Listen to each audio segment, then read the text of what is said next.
E nesse bloco nós falamos sobre reforma tributária, porque o líder do governo no Senado admite que a reforma em tramitação na casa não será aprovada neste ano. Fernando Bezerra Coelho espera, no entanto, que o relatório esteja encaminhado na CCJ antes da votação no primeiro semestre de 2022. A gente espera que o presidente Davi Alcolumbre possa pelo menos autorizar, antes do encerramento dos períodos legislativos, a leitura do relatório do senador Roberto Rocha, para que ao voltarmos em fevereiro, a gente possa deliberar na CCJ e depois levarmos o debate para o plenário do Senado Federal e a matéria seguir para a Câmara, para que até o final do próximo ano a gente possa contribuir para a construção de um sistema que possa permitir a retomada dos investimentos, a geração do emprego e geração de renda. O senador Fernando Bezerra aposta ainda em uma reforma ampla que atenda às expectativas dos estados. O senador também reconhece a necessidade da convergência em torno da reforma tributária aqui no país. O governo apresentou uma proposta, ela ficou paralisada na Câmara, conseguiu-se avançar na Câmara a reforma do imposto de renda, mas aqui no Senado ela não encontrou maiores adesões e por isso a gente ficou sem dar uma resposta a esse caótico sistema tributário brasileiro que tem se mostrado ineficaz do ponto de vista de oferecer justiça fiscal e atrair investimento. Para Fernando Bezerra, os impostos que incidem no consumo prejudicam e muito as famílias mais pobres.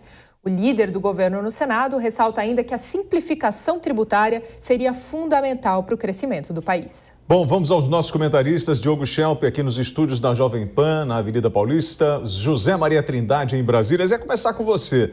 A gente vai fazer reforma tributária no ano eleitoral. Isso não vai dar muita confusão?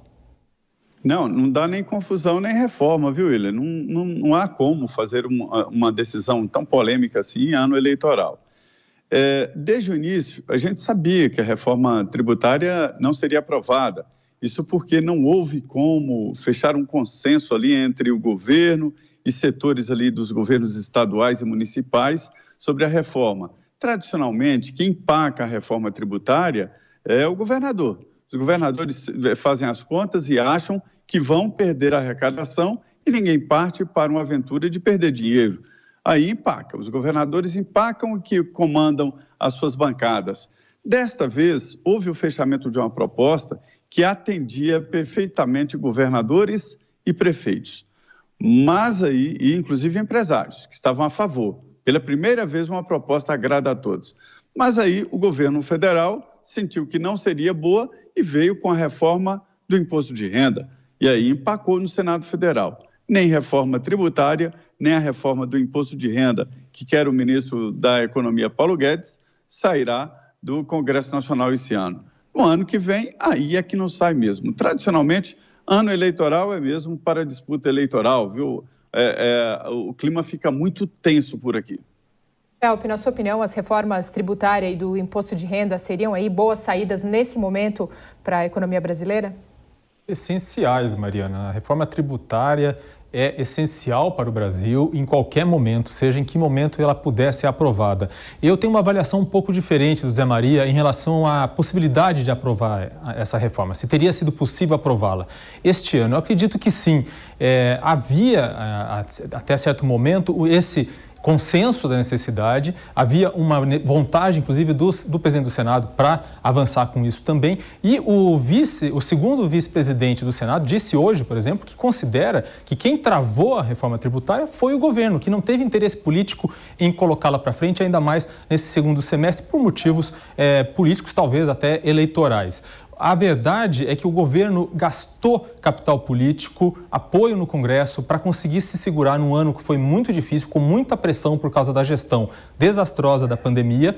Gastou esse apoio conquistado, como a gente sabe, às custas de emendas de relator e outras coisas ditas más, e acabou não conseguindo aprovar a reforma ou, como a gente está vendo agora, talvez nem querendo tanto aprová-la nesse momento. José Maria Trindade.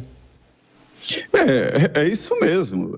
O governo não aprovou a reforma tributária porque não concordou com o projeto e entrou com o projeto de reforma do imposto de renda. Os empresários não querem a reforma do imposto de renda porque taxa dividendos E aí os empresários não querem, porque é uma forma de entrar dinheiro para a sua área particular sem pagar impostos. Os empresários se acostumaram a ter um salário pequeno, onde eles pagam imposto de renda, e ter dividendos livres de impostos sem pagar imposto. E essa proposta do Paulo Guedes, que passou na Câmara e está no Senado, acaba com esta mamata, eu diria assim. Então, houve mesmo divergência quanto a conteúdo. A reforma tributária não será aprovada nem agora, nem no ano que vem. Acho muito difícil. Eu, depois de acompanhar várias reformas, várias propostas, eu estou entendendo que só mesmo fatiando e indo ponto a ponto. Uma reforma fechada fica muito complicada porque mexe com muitos interesses e setores da economia. Diogo, quando você fala, por exemplo, do presidente da Câmara e do pronunciamento dele, na verdade a gente não está enxergando aquele jogo da batata quente, ou seja, ou a transferência de responsabilidade para o outro daquilo que eu deveria fazer? Sim, mas é aquilo que o Zé Maria falou. De fato, havia um consenso para uma reforma. O governo realmente não teve esse interesse em avançar com esse projeto. Foi isso que a gente viu. E a gente nem está falando aqui ainda da reforma administrativa, que é outra que também, no início do ano, se prometia. Paulo Guedes falou no início do ano que esse seria o ano em que essas duas reformas avançariam. A gente não viu esse esforço e, claro, uma reforma dessas precisa do apoio do governo, ela precisa da articulação e empenho do governo para que possa ser aprovada. E você falou sobre pontos de discordância do governo com relação a essa reforma. Quais seriam esses pontos e, na sua opinião, foi realmente discordância no texto ou foi realmente um medo de desagradar ao empresariado? Olha, Mariana, eu sigo essa reforma tributária desde que você não tinha entrado na faculdade, com Mussa Demes, Germano Rigoto, Sandro Mabel, e vou te dizer, o que era lá atrás uma proposta de reforma tributária moderna, adiantada, com IVA, que é o imposto seletivo, né? Taxar mais consumo do que renda, tudo isso ficou para trás. E demorou tanto a aprovar que aquela proposta moderna ficou antiga. Hoje, a gente sabe, não adianta, a gente sabe que uma reforma tributária moderna, e estamos falando isso com base nas reformas em outros países, em países industrializados. Uma reforma passa por um imposto eletrônico, passa pela comercialização eletrônica. Hoje, São Paulo produz e vende para o Brasil inteiro. Um comerciante que abre um supermercado ou abre um negócio lá no interior, ele concorre diretamente com São Paulo pelo comércio eletrônico, né? Então, é preciso taxar a venda eletrônica, é preciso taxar o dinheiro eletrônico. E quando fala isso no Congresso Nacional, Mariana, há uma revolta, não CPMF, não. CPMF traumatizou o Congresso Nacional. É isso. A modernidade chega à transação eletrônica que ninguém quer. Aí entra na disputa regional. São Paulo recebe o dinheiro, São Paulo Estado recebe o dinheiro pela produção aí e vende para o Brasil inteiro. E os estados do Nordeste querem taxar na chegada, no destino do produto. Aí essa divergência que impede a votação da reforma tributária. É preciso equilibrar. Não pode São Paulo vender e receber o dinheiro, os impostos, e o Estado que recebe não receber nada. Recebe o produto, né? O consumidor compra pela internet, paga o imposto lá, recebe o produto e não paga nada no estado de destino, e sim no de origem.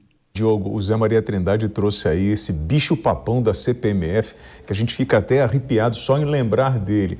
Bom, Diogo, as suas conclusões a respeito desse tema.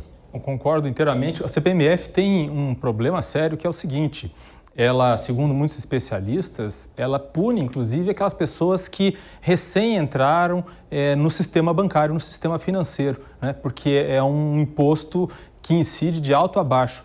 Muita gente, nos últimos anos, nas últimas décadas, que não tinha acesso ao sistema bancário, entraram, inclusive isso agora facilitou com a chegada das contas digitais e assim por diante. E a CPMF quer dizer, cobrariam um valor, né, cobrariam um preço a essas pessoas que estão, mas que têm pouco dinheiro e que estão aí colocando seu dinheiro, investindo, colocando numa poupança, passando por uma conta corrente para fazer pagamentos. Então, isso dificultaria, de fato, a vida dessas pessoas também, além de todo o resto.